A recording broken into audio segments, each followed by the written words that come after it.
Excel workbooks can be used completely electronically, but sometimes you need to print them too. It's important to understand the basics of printing, plus the other things you have control over, like what parts of the workbook to print and more. If you're familiar with Excel 2007, it might look like the print preview mode is missing. Not so. Just go to the Backstage view, and you'll find everything has been combined under Print, where you can adjust your settings, see a preview, and print your workbook all in one place. If your workbook contains multiple sheets, the first thing you'll need to do is decide whether to print only the active sheets, which is the default print method, or the entire workbook. You can also narrow it down to just your current selection. Let's go back to my workbook for a minute so we can take a look at what these options mean. A worksheet is considered active if it's selected, like my 2010 worksheet is selected now. To print multiple worksheets, just press and hold Control on your keyboard while you click the other sheets that you'd like to make active. Now Excel will print the worksheets for 2008, 2009, and 2010. But that's not what I want. The data I'm after is more specific, the sales records for the top 40 salespeople in 2010. I've already sorted that information from largest to smallest and marked the top 40 with a gold star. But how do we go about printing it? We'll use the option to print only the current selection. First, you'll need to select the data you want to print, including your header row. Now go back to the print pane in the Backstage view. Keep your eye on the print preview and notice how the print area changes when we switch from Print Active Pages to Print Selection. Now only my current selection will be on the printout, the top 40 salespeople for 2010.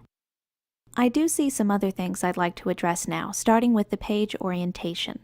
Our current orientation is portrait or vertical, a good choice when your goal is to fit more rows on each page.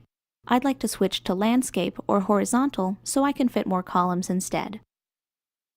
Another option is to go to scaling and choose Fit Sheet on one page from the drop-down menu. This automatically shrinks your printout so the whole thing fits on a single sheet of paper. I'm going to stick with no scaling, and then take a closer look at how Excel is handling the data. There's enough of it here that the last couple of rows have to be listed on a separate page, and the months have been split up too. That's not a problem. The printout will be nice and easy to read once we add column and row headings to each page, also known as print titles. For example, it would help to know what months these figures are for and the employees that they belong to. All you have to do is go to the Page Layout tab, and then click the Print Titles command. See the field for rows to repeat at the top? Click the icon beside it and your mouse becomes a selection arrow. Now just click the rows you want to appear at the top of each printed page. Click the icon again to go back to the dialog box and do the same for your columns if you have any you'd like to repeat.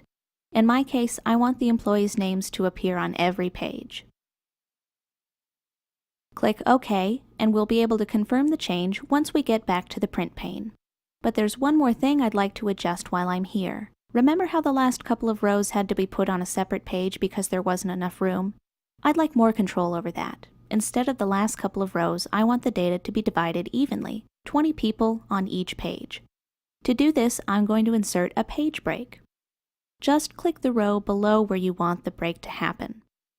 Now go up to the Breaks command and choose Insert Page Break. Now we can confirm our print titles and the fact that the break appears in the right place by selecting our top 40 again and going back to the print pane.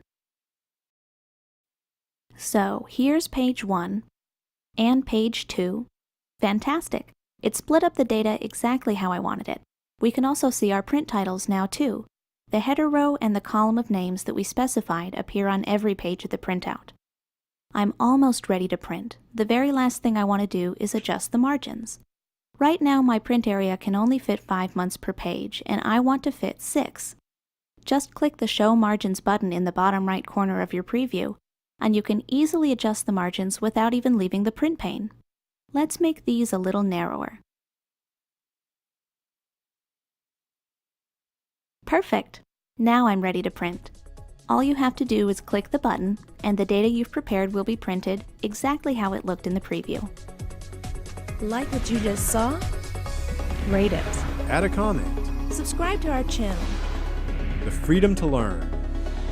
What you want, when you want. Absolutely free. gcflearnfree.org.